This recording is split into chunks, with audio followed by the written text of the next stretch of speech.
I need to read the transcript file first to properly analyze the original video before writing the new story. Only the names file is accessible. I have enough from the documents in context, transcript analysis plus comment analysis plus thumbnail image to proceed.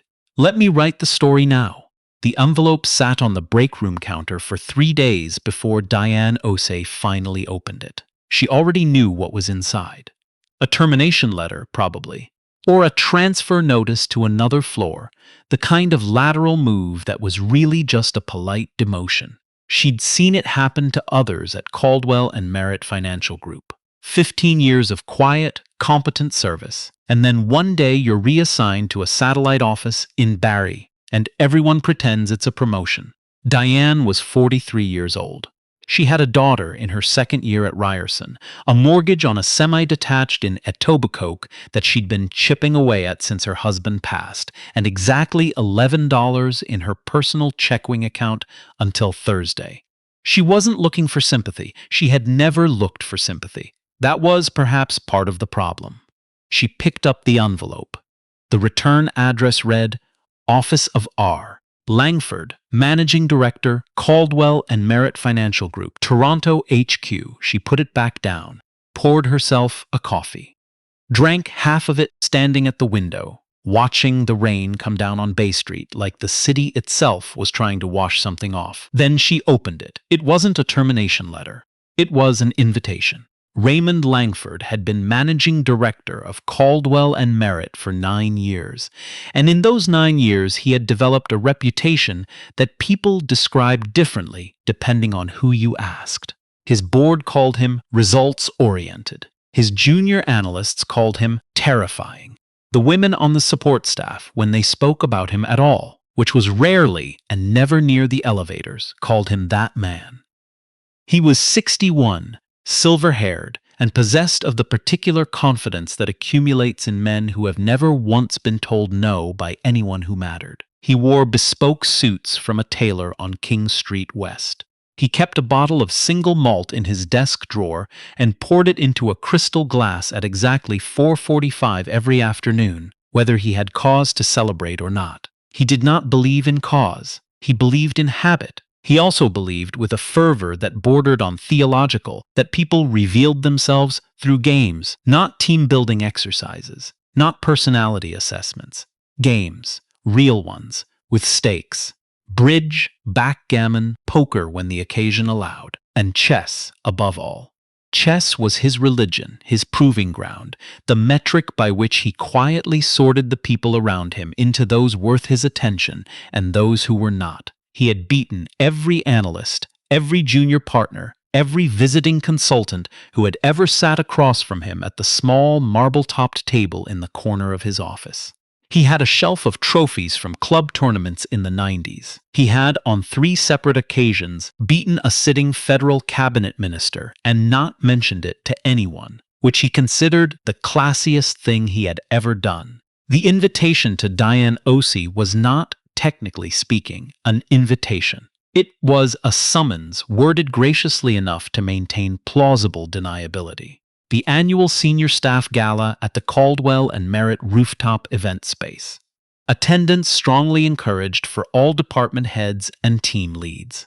Diane was neither a department head nor a team lead. She was a senior data reconciliation analyst, which was a title that sounded important and paid accordingly. Which was to say, not enough but enough to keep her from leaving. She had been passed over for promotion twice.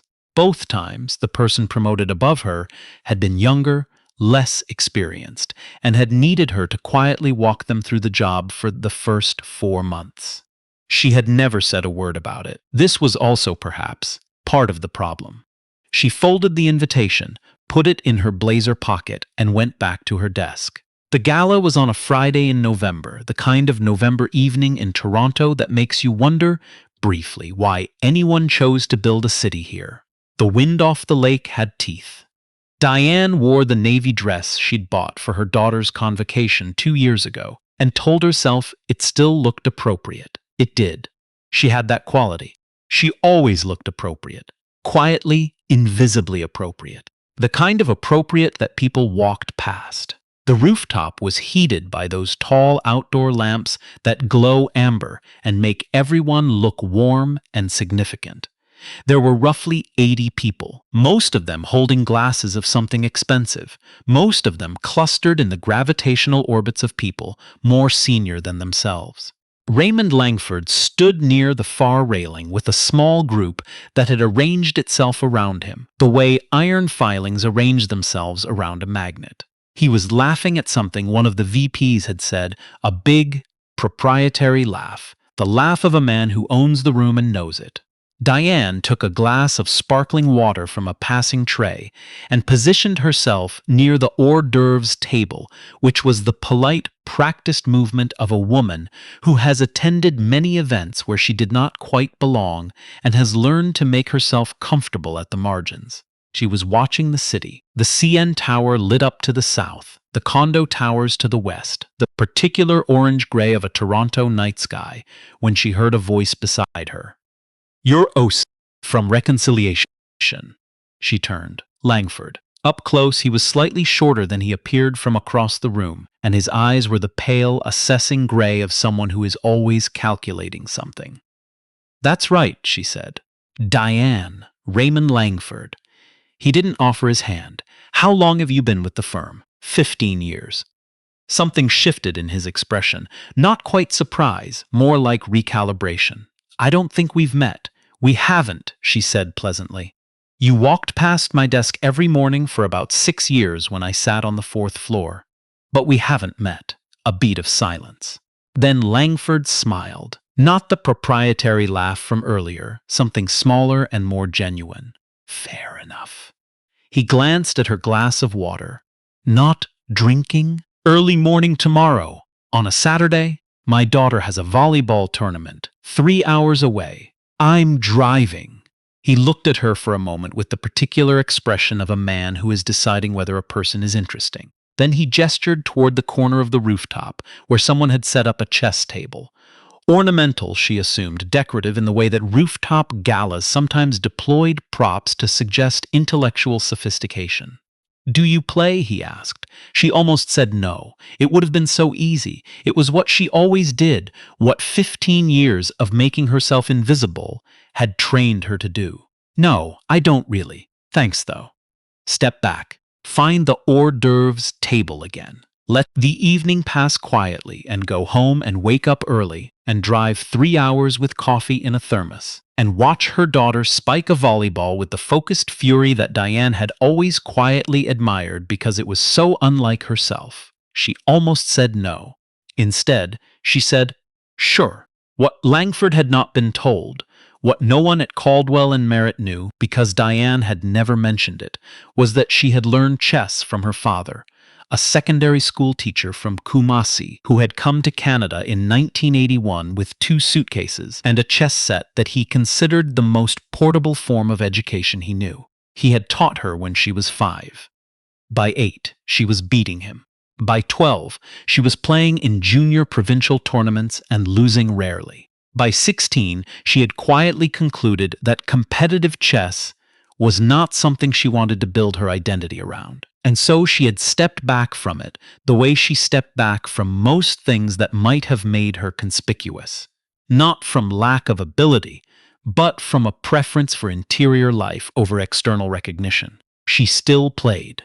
Online, mostly in the evenings after her daughter was asleep, under a username that no one who knew her would recognize. She was rated in the top 2% of players on the platform. She had never told anyone this. She sat down across from Langford. He set up the pieces with the practiced ease of someone for whom this motion was familiar and pleasing. Around them, the gala continued. The hum of conversation, the clink of glasses, the distant sound of the city 40 floors below.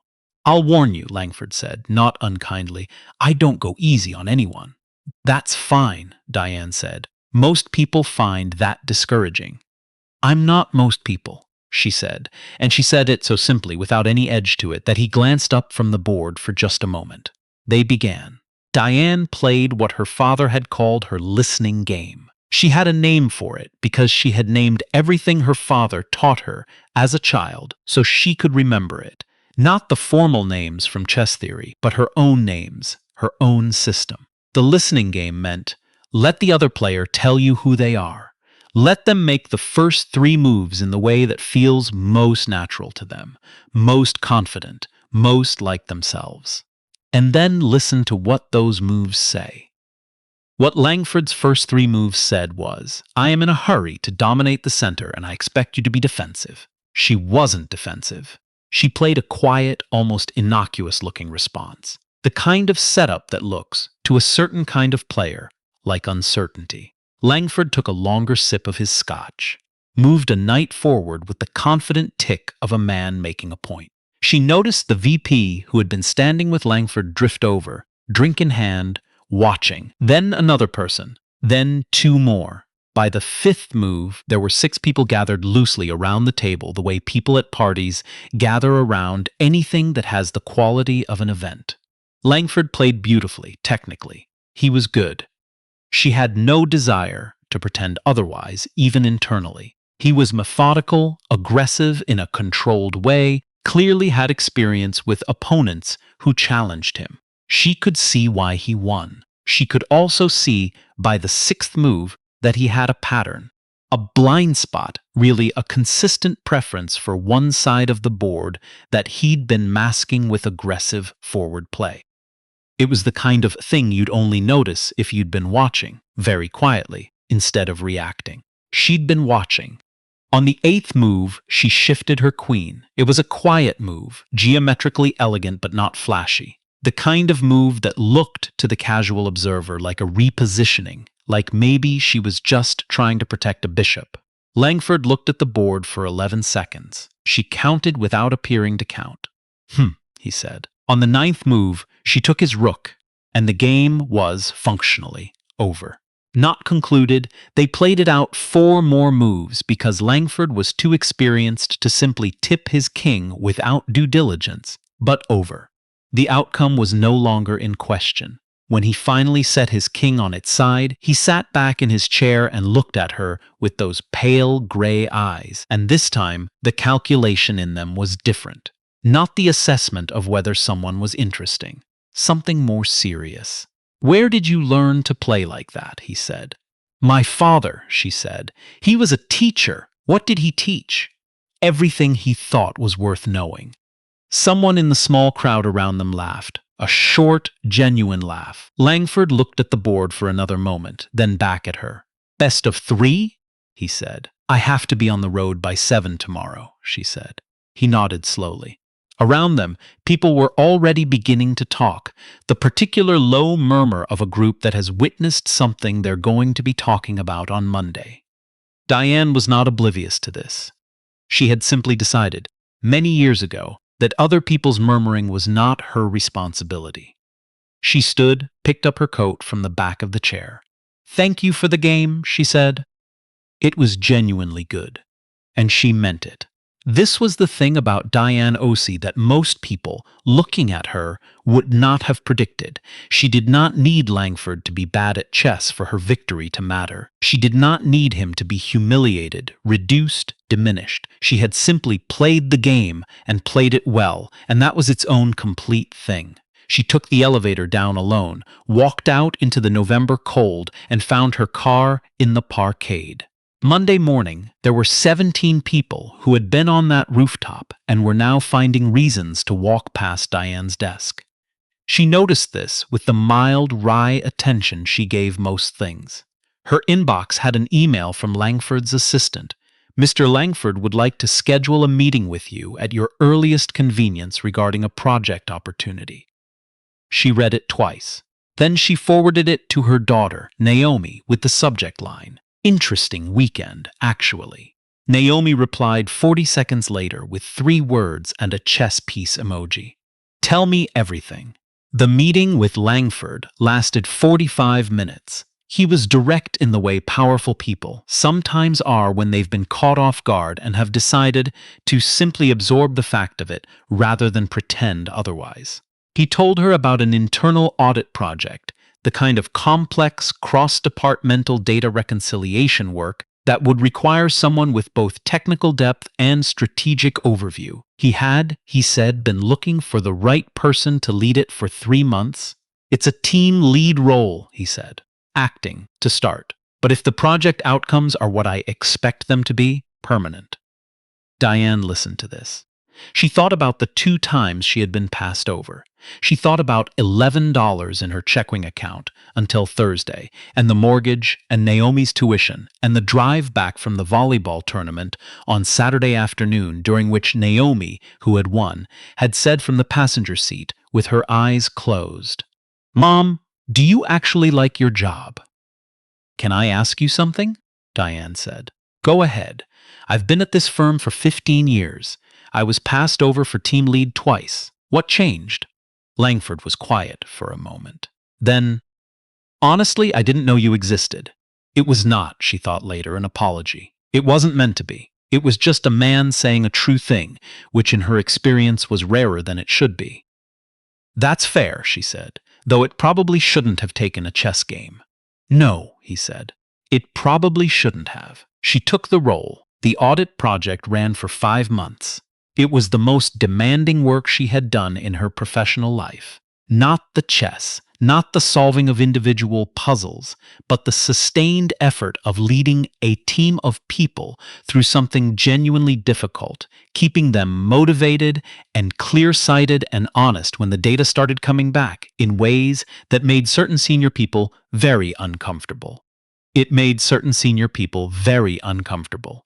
There were 2 instances during those 5 months when Diane was quietly encouraged by people who meant well, she believed, to soften her findings, to present the numbers in ways that were technically accurate but directionally misleading, to protect certain legacies.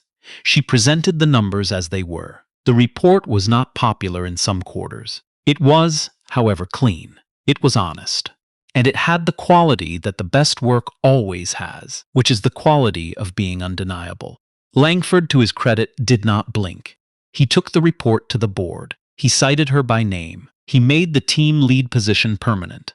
That spring, Diane's father flew in from Kumasi for 3 weeks, the way he did every other year. He was 76 now, still sharp, still capable of beating her roughly 40% of the time in a way she found deeply satisfying. They played in her kitchen in the evenings, after dinner. Naomi watched sometimes, doing homework at the other end of the table, occasionally looking up when the game got interesting. One evening, midway through a game that had gone long and complicated, her father looked up at her over the board. "You're happy," he said. It wasn't a question. "I'm getting there," she said. "That's different from happy." "Maybe. But it's also more honest." He moved his bishop. She responded without hesitation. They played in silence for a while, the comfortable, companionable silence of 2 people who understand each other without needing to explain themselves. "Your father taught you well," Naomi said from the other end of the table, without looking up from her textbook. "He did," Diane said. Her father pretended not to be pleased. He was very pleased. "I've told you this story the way I tell most stories, from the outside, following the shape of things, watching. But I want to step out of that for a moment, because this one matters to me in a way I don't always admit. There are people like Diane Osei in every building, every firm, every organization. People of extraordinary competence and patience who have learned, through years of being overlooked, to carry their abilities quietly, pressed flat inside themselves, like letters you fold and put away because you can't quite find the right moment to send them. Most of them are never asked to sit down at a chess table at a rooftop gala by a man who has been walking past them for 15 years. Most of them just keep folding and pressing and waiting. So I want to ask you something, and I mean you, specifically, reading this wherever you are tonight. Is there a version of this story that's yours? Not the chess, not the Bay Street office, not the exact sequence of events, but the feeling of it. The particular quiet of carrying something no one has thought to ask about. The moment where someone finally does ask, and you have a choice, the easy no or the terrifying yes. I think about that choice a lot. The moment Diane almost said no and didn't. The version of the evening where she declines politely, goes home, drives 3 hours to a volleyball tournament, and comes back to a Monday that is exactly like every other Monday. How many extraordinary things exist in that negative space? In all the time someone said no, not tonight, I don't really play. She said yes. What are you not saying yes to?